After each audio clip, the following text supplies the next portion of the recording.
Shalom anak-anak, selamat hari Minggu. Kita ketemu lagi nih. Hari ini kita kembali loh beribadah. Walaupun ibadah kita di rumah, kita semua sukacita ya. Karena selalu ada Tuhan Yesus yang memberkati kita. Yuk kita memuji Tuhan anak-anak.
Adik-adik, ayo kita tutup mata, lipat tangan, mari kita bersatu dalam doa. Tuhan Yesus, terima kasih ya Tuhan, buat hari ini yang kembali Tuhan berikan kepada kami. Buat kesehatan, kesempatan, sekali lagi Tuhan, kami boleh beribadah, datang kepadamu, mengikuti ibadah sekolah minggu pada hari ini. Tuhan Yesus, kami tahu dan kami percaya meskipun saat ini kami tidak berkumpul bersama-sama secara langsung bertemu dengan teman-teman, tidak secara langsung bertemu dengan lause, tidak secara langsung datang ke gereja, tapi kami tahu dan kami percaya kalau Tuhan ada di mana kami berada, Tuhan ada di tengah-tengah kami. Tuhan Yesus, kami berdoa, kiranya Tuhan yang memimpin ibadah sekolah minggu kami hari ini, dari awal sampai selesai. Kiranya Tuhan yang pimpin kami, berikan kami hati yang mau sungguh-sungguh memuji Tuhan, memuliakan nama Tuhan, dan mendengarkan firman-Mu, untuk belajar lebih lagi mengenal Engkau. Terima kasih Tuhan Yesus. Kami berdoa hanya di dalam nama Tuhan Yesus Kristus. Amin. Anak-anak, kita sudah lama tidak ibadah di gereja ya. Kalian pasti kangen bertemu dengan lause, juga bertemu dengan teman-teman kalian. Tapi kalian jangan sedih, kita pasti akan bertemu lagi. Kalian harus bersukacita selalu, karena masih diberikan kesempatan untuk bisa beribadah online. Yuk kita memuji Tuhan lagi. Hati yang gembira adalah obat.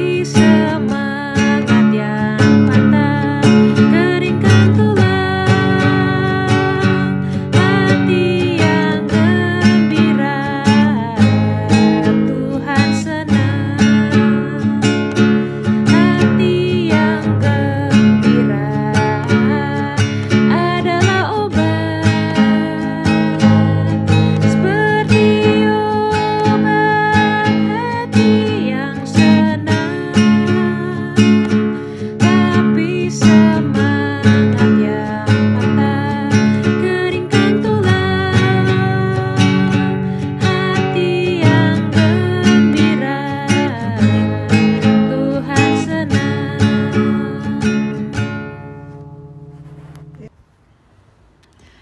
Anak-anak, tema cerita firman Tuhan hari ini yaitu orang kaya yang bodoh.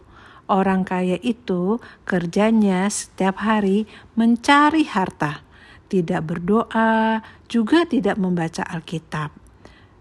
Kita tidak boleh seperti itu ya.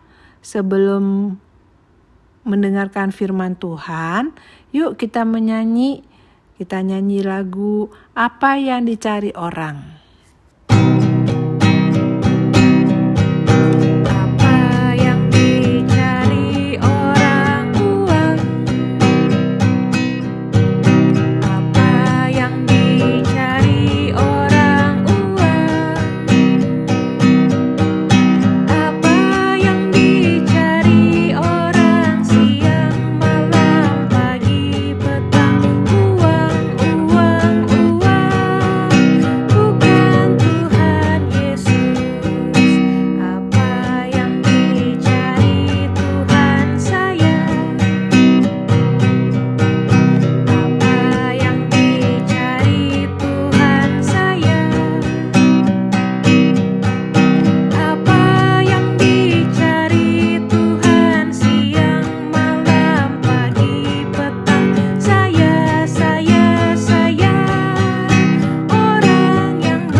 Nah, sebelum firman Tuhan, kita semua baca Alkitab bersama dulu ya. Ayo semuanya dibuka dulu Alkitabnya.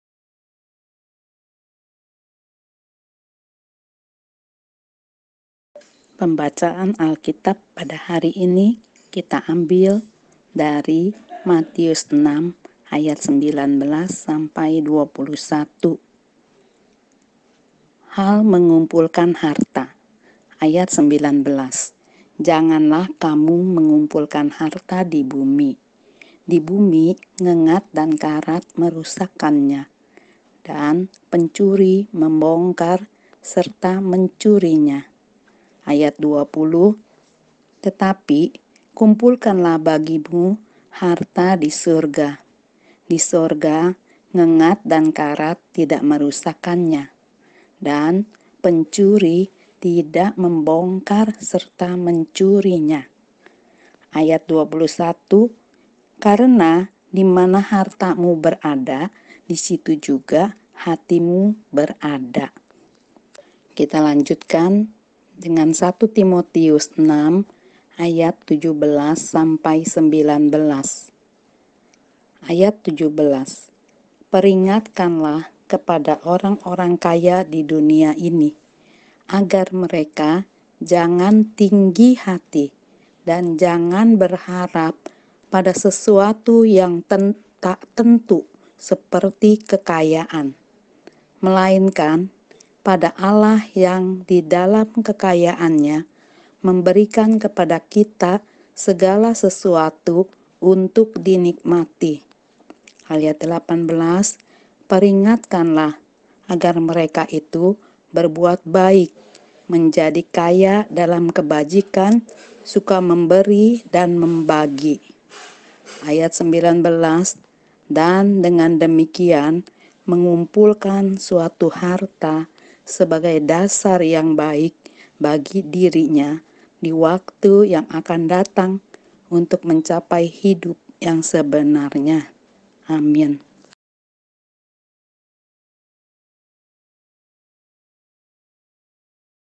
Halo, selamat pagi anak-anak. Apa kabar? Semoga semuanya dalam keadaan sehat. Hari ini, Lausewani mau cerita tentang orang kaya yang bodoh. Ayo, kita sama-sama belajar dari firman Tuhan hari ini. Nah, sebelum kita mulai firman Tuhan, kita sama-sama berdoa dulu ya. Yuk, tutup mata, lipat tangan. Ya Tuhan, Bapa kami di surga, Tuhan kami hari ini mau mendengarkan firman-Mu. Ya Tuhan, tolong pimpin Lausewani yang akan membawakan cerita. Tuhan, tolong juga pimpin kami anak-anak, supaya kami boleh duduk diam, mendengarkan dengan baik. Tuhan, tolong ajarkan kami juga, agar kami boleh mengerti dan menjalankan firman-Mu. Dalam nama Tuhan Yesus kami berdoa. Amin. Anak-anak, Tuhan Yesus selalu dikelilingin oleh orang-orang yang memohon pertolongannya. Jadi, kemanapun Tuhan Yesus pergi, selalu diikutin oleh orang-orang yang banyak. Mereka juga senang mendengarkan Tuhan Yesus bercerita dan memberikan khotbah. Dalam khotbahnya Tuhan Yesus, selalu ada contoh tentang bagaimana menerapkan firman-Nya. Nah, pada suatu hari, banyak sekali ribuan orang sedang berkumpul untuk mendengarkan khotbah Tuhan Yesus. Semua sampai saling berdesak-desakan. Ada yang saling nginjak kaki temannya.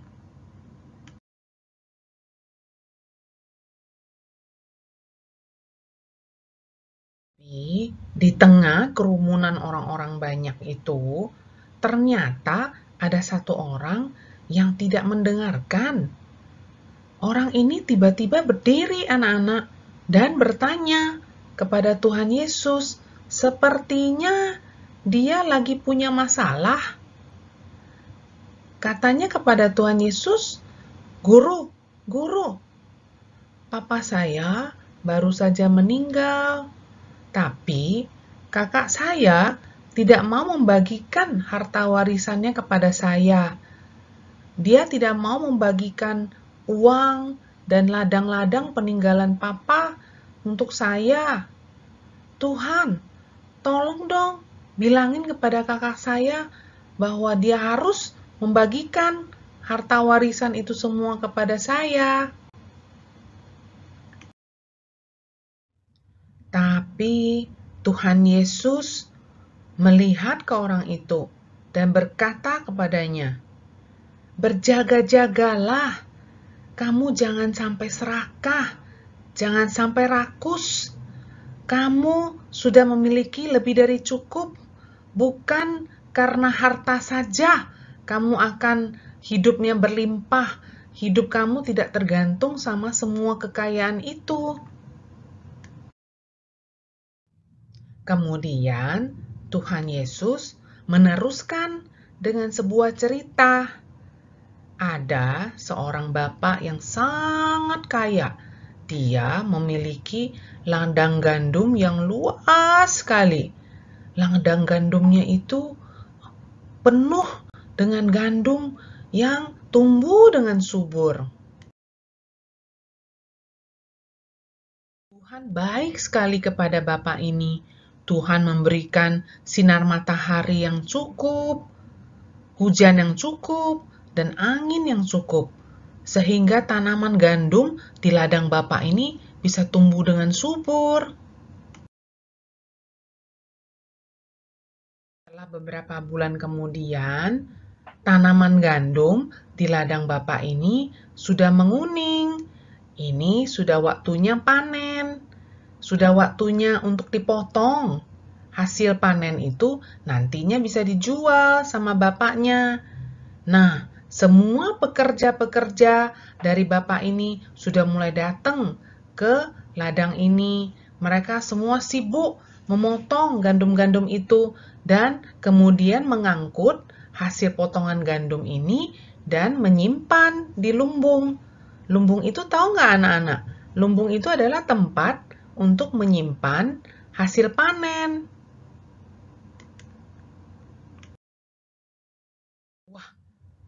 Waktu bapak ini melihat hasil panennya, dia senang sekali karena hasilnya melimpah ruah, banyak sekali, lebih banyak dari tahun sebelumnya. Nah, pas dia lagi senang, kemudian dia melihat lumbungnya, tempat penyimpanan panennya. Loh, kok kecil tempatnya? Wah, gimana dong? Nggak muat nih hasil panennya. Wah, gimana ya? Jadi mau nyimpan di mana sisanya? Nggak semua bisa muat, nggak semua bisa masuk.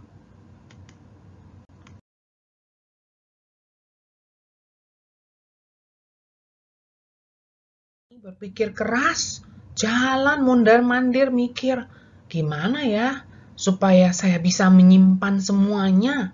Kan sayang kalau begitu banyak yang sisanya nggak bisa tersimpan. Nah, terus dia dapat ide anak-anak. Kalau begitu, saya mau bangun saja lumbung-lumbung yang lebih besar lagi. Besar, supaya bisa memuat semuanya hasil panen itu. Kalau sudah muat semuanya, nanti kan bisa cukup buat terus beberapa tahun ke depan. Jadi kan saya nggak usah capek-capek lagi, kerja terus. Kemudian Bapak itu terus berpikir, wah kalau nanti semuanya hasil panen yang banyak itu tuh sudah tersimpan baik, nanti saya bisa senang-senang saja, gak usah kerja keras lagi, santai dan nyaman deh hidup saya. Baru saja selesai Bapak ini berpikir seperti itu, Tuhan berkata kepadanya, "Kamu bodoh, malam ini juga kamu akan mati. Dan kemana semua kekayaan kamu akan kamu berikan?"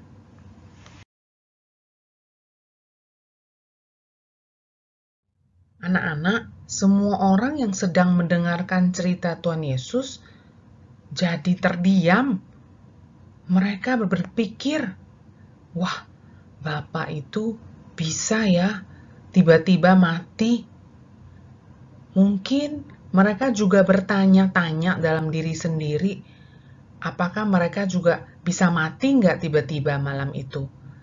Dan semuanya nggak berani bertanya lagi.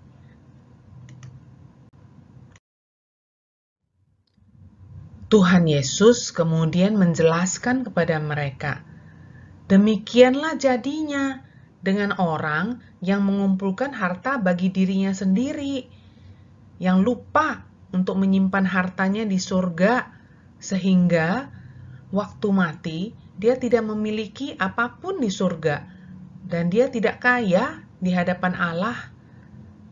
Nah, akhirnya orang-orang mengerti mengenai cerita Tuhan Yesus ini. Anak-anak, coba lihat di sekeliling anak-anak. Anak-anak mungkin punya mobil yang bagus, mobil yang baru dibeli papa, yang masih baru, nyaman, enak kalau naik mobil itu. Anak-anak mungkin punya rumah yang baru direnovasi, diperbaiki, bagus, ada perabot yang bagus, enak, bisa dipakai enak. Anak-anak mungkin punya baju bagus, baru dibeliin mama. Anak-anak juga mungkin punya gadget yang anak-anak bisa pakai, handphonenya, buat foto dan sebagainya. Anak-anak juga mungkin punya tabungan dari hasil angpau waktu Imlek kemarin. Nah, anak-anak, semua barang-barang ini, anak-anak, ini bisa rusak nggak? Bisa hilang nggak? Bisa ya, semuanya nggak akan ada untuk selamanya. Anak-anak, semua barang-barang tadi adalah barang-barang yang hanya bisa disimpan di dunia, yang suatu hari kalau kita tidak di dunia lagi, tidak memiliki itu lagi, jadi tidak ada gunanya. Nah, kalau anak-anak bisa melakukan sesuatu dalam wujud kasih kepada Tuhan Yesus, itu yang akan menjadi harta di surga. Nah, anak-anak bisa melakukan apa saja. Anak-anak bisa misalnya menyumbang makanan buat orang-orang yang membutuhkan, menyumbang Injil, kitab suci, Alkitab untuk orang-orang yang membutuhkan di pedalaman, ikut pelayanan. Anak-anak juga bisa menolong orang tua pada saat mereka sedang banyak pekerjaan di rumah, bantu cuci piring, bersihin rumah. Nah, juga jangan lupa anak-anak juga tidak menaruh dendam kepada teman-temannya. Ya, kalau ada teman-temannya yang minta maaf, anak-anak maafkan. Anak-anak mau juga ngomong sorry ke temannya kalau berbuat salah. Itu wujud kasih anak-anak. Dan setiap malam kalau anak-anak mau tidur, anak berdoa ya untuk teman-temannya, untuk yang sakit. Semua yang dalam wujud kasih ini anak-anak, semuanya adalah harta di surga.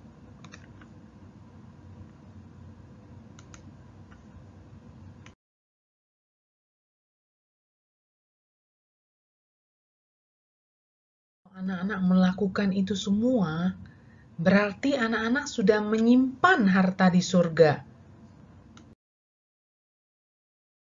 Jadi, anak-anak hari ini sudah belajar tentang firman Tuhan bahwa kita jangan hanya menyimpan harta di dunia, yang nantinya kita juga tidak bisa membawa kalau kita pulang ke surga ke rumah Bapa. Kita harus mulai dari sekarang menyimpan harta di mana anak-anak? Ya, di surga. Nah, sekarang kita mau ayat hafalan ya. Yuk kita sama-sama baca dulu ayat hafalan ini ya. Matius 6 ayat 20. Kumpulkanlah bagimu harta di surga. Sekali lagi ya, kita baca ya. Matius 6 ayat 20. Kumpulkanlah bagimu harta di surga. Coba anak-anak hafal sebentar. Dah? Bisa ya? Oke. Nah, cerita Lause sampai di sini. Tuhan tetap sudah memberikan firman yang baik hari ini untuk anak-anak. Anak-anak ingat terus dan anak-anak terus lakukan juga sehari-hari di rumah dan nantinya juga pas balik ke sekolah dan ketemu teman-teman juga. Terima kasih.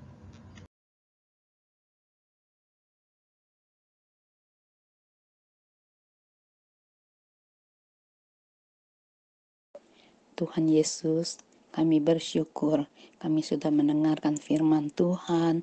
Tuhan sudah berkati kami ya Bapa. Kami juga mengerti firman Tuhan, betapa Engkau mengasihi kami. Tuhan, Engkau yang peliharakan hidup kami. Ajar kepada kami juga untuk tidak pelit ya Tuhan, untuk memberikan kepada orang-orang yang membutuhkan. Tuhan Yesus, kami mau melakukan firman-Mu. Tuhan, kami bersyukur untuk hari ini. Biarlah untuk hari esok dan 1 minggu ke depan, Tuhan juga peliharakan kami.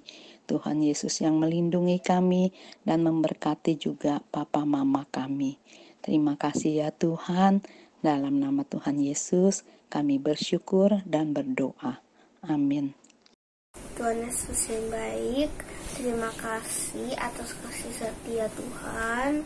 Saya mau berdoa untuk semua manusia yang sakit karena corona, susah bekerja, dan takut kepada corona. Tuhan juga, Tuhan tolong supaya kita tidak meninggalkan Tuhan dan kita tetap percaya dengan Tuhan. Di dalam nama Tuhan Yesus kami berdoa. Amin. Thank you, God. Please bless all the doctor and nurse, help the sick people. Thank you for everybody. And also, please bless the doctor and nurse, don't get corona also. In the name of Jesus, I pray, amen. Nah, ibadah kita sudah selesai. Terima kasih adik-adik telah mengikuti ibadah online sekolah minggu ini dari awal sampai akhir.